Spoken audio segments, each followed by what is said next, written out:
अस्सलाम वालेकुम क्लास। आज का हमारा टॉपिक है ईयर। तो हम ईयर को बेटा आज पढ़ने जा रहे हैं। तो ईयर में बेटा हमारे पास ना इसके 3 पार्ट आते हैं। एक आता है एक्सटर्नल ईयर, एक आता है मिडल ईयर और तीसरा हमारे पास आता है इनर ईयर। तो हम सबसे पहले आते हैं एक्सटर्नल ईयर पर। तो बेटा एक्सटर्नल ईयर के हमारे पास जो बेसिकली हैं वो हैं 3 पार्ट। एक्सटर्नल ईयर के 3 पार्ट हैं हमारे पास। कौन कौन सा? सबसे पहला पार्ट है पिन्ना, दूसरा है ऑडिटरी कैनाल और तीसरा हमारे पास है ईयर ड्रम। अब बेटा इनके फंक्शन ये आप लोगों ना ये जो पैराग्राफ आप लोग इसको रीड कर लीजिएगा, इसके मैं फंक्शन आपको बता देता हूँ। जो हमारे पास पिन्ना है बेटा, पिन्ने का काम होता है यानी कि ये एक्सटर्नल कार्टिलेज का बना होता है। बेटा कार्टिलेज हम वो चीज़ को कहते हैं, उस बोन को कहते हैं जो टूटती नहीं है, रिफ्लेक्स होती है। अगर आप अपने कान को हाथ लगाएं तो कान आपका इस तरह से हड्डी को आप बेंड करें तो वो दोबारा से वापस अपनी जगह पे आ जाएगी।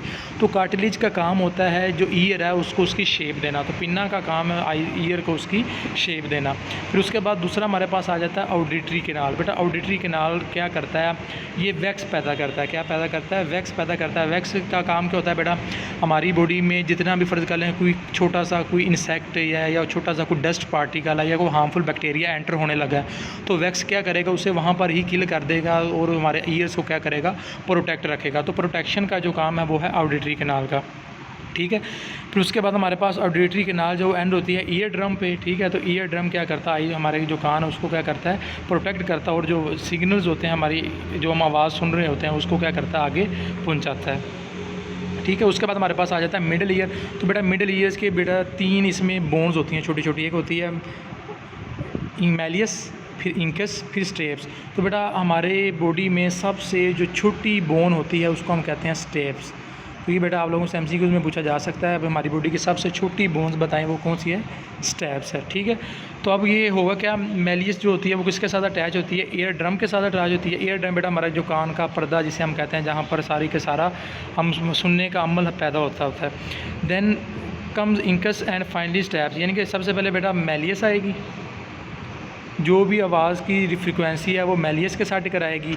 मैलियस के आगे लगी होती है इंकस। ठीक है। फिर वो इंकस के साथ टकराएगी। फिर उसके बाद किसके साथ टकराएगी? स्टेप्स के साथ टकराएगी। तो इस तरह ये तीनों एक लाइन में लगी होती हैं। पहले वो मैलियस का टकराई आवाज़ की जो वाइब्रेशन है, फिर इंकस के साथ और फिर उसके बाद स्टेप्स के साथ। ठीक है। और उसके बाद ये सारी के सारी जब टकरा जाती हैं स्टेप्स के बाद ये किसके साथ जाके टकराती हैं? ओवल विंडो पे। ठीक है। तो ओवल विंडो के साथ जब टकराती हैं तो ये आगे किसको कम्युनिकेट करती हैं? Nasal cavity through eustachian tubes. ये tubes regulate the air pressure on both side of the ear. तो ये बेटा जब इंक स्टेप से आगे जाके यानी कि फ्रीक्वेंसी जो हम सुन रहे हैं वो आगे जाएगी तो वो ओवल विंडो पे जाएगी। तो ओवल विंडो की मदद से हम क्या कर पाते हैं? यानी कि चीज़ को सुन पाते हैं। तो बेटा यहाँ पे ना आपको मैं मैकेनिज़्म बताता हूँ। मैकेनिज़्म सुनने का ये है, सबसे पहले देखें ये लाइट है, ये पिन्ना का क्या काम करता है? प्रोटेक्ट करता है। अब यहाँ से फ़र्ज़ कर लें ये कोई लाइट की वाइब्रेशन है वेव्स की शक्ल में, ये हमारी बॉडी में गई है। ऑडिटरी कैनाल क्या करते हैं? यहाँ पर मैंने आपको बताया कोई ये वैक्स पैदा करती है ताकि कोई भी यहाँ पर अगर जहरीला केमिकल आ गया ना उसको क्या करते हैं? यहाँ पर ही रोक ले। अब उसके बाद बेटा ऑडिटरी कैनाल के बाद यहाँ पर एयर ड्रम है जिसे हम कान का पर्दा कहते हैं। अब यहाँ पर देखें ये जो वाइब्रेशन वाइव्स आई हैं ये इसके साथ टकराई हैं।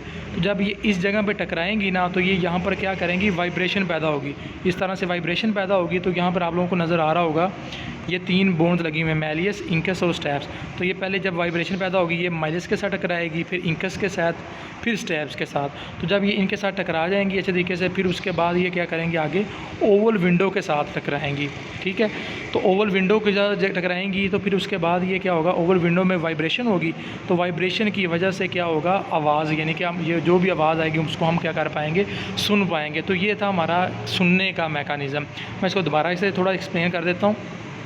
ये वेव्स आई हैं यहाँ पे, ये एयर ड्रम के साथ टकराई हैं, वाइब्रेशन पैदा हुई है, मैलियस वाइब्रेट करना स्टार्ट हो गई है, फिर इंकस स्टेप्स स्टार्ट हो गई है वाइब्रेट करना, फिर स्टेप्स। तो जब ये तीनों वाइब्रेट स्टार्ट करती हैं तो ये जो ओवल विंडो लगी हुई है ना ये वाली, इसको ये क्या करेंगी? वाइब्रेट करेंगी। तो जब ये वाइब्रेट करेंगी जिससे क्या होगी? हम आसानी के साथ किसी भी चीज़ को सुन सकते हैं। तो उसके बाद हमारे पास आ जाता है इनर एयर। तो इनर एयर के भी बेटा 3 पार्ट हैं। सबसे पहले है वेजिट्यूब्यूल, सेमी सर्कुलर कैनाल और कोक्लिया। तो वेजिट्यूब्यूल का क्या काम होता है? ये present in the centre of the year. ठीक है। वो एंड यानी कि जो हमारा ईयर है उसके बिल्कुल सेंटर में होता है। फिर इसमें 3 कैनाल्स होती हैं, सेमी सर्कुलर कैनाल्स होती हैं जो पोस्टीरियर वेब्यूल की तरफ जाती हैं। Cochlea is made of 3 ducts. फिर कोकलिया होती है, इससे आप लोगों को ये नज़र आ रहा होगा, ये कोकलिया इस तरह की, ये जो स्पायरल शेप आपको इस तरह से स्ट्रक्चर नज़र आ रही है, इसको हम कोकलिया कहते हैं। और जो वेस्टिब्यूल आपको नज़र आ रहा है, ये आप लोग देख सकते हैं, ये वाली जो मोटी स्ट्रक्चर आपको नज़र आ रही है, ये वेस्टिब्यूल है। और जो आपको नालियों की तरह का इस तरह से ये नेटवर्क नज़र आ रहा है, ये वाला, इसको हम कहते हैं सेमी सर्कुलर कैनाल कहते हैं। ठीक है। Sound receptor cells are present within the middle duct of cochlea. ठीक है, तो ये कोकलिया यानी कि साउंड रिसेप्टर जो होते हैं वो यहाँ पे होते हैं। तो साउंड रिसेप्टर क्या करते हैं, आवाज़ को सुन पाते हैं, तो जिसकी वजह से हम क्या कर देते हैं, कोई भी आवाज़ आ रही है उसको हम क्या कर पाते हैं, सुन पाते हैं। तो ये था बेटा हमारा आइज यानी कि टॉपिक हमारा ईयर वाला। तो इंशाल्लाह नेक्स्ट जो लेक्चर है उसमें हम डिस्कस करेंगे एंडोक्राइन सिस्टम।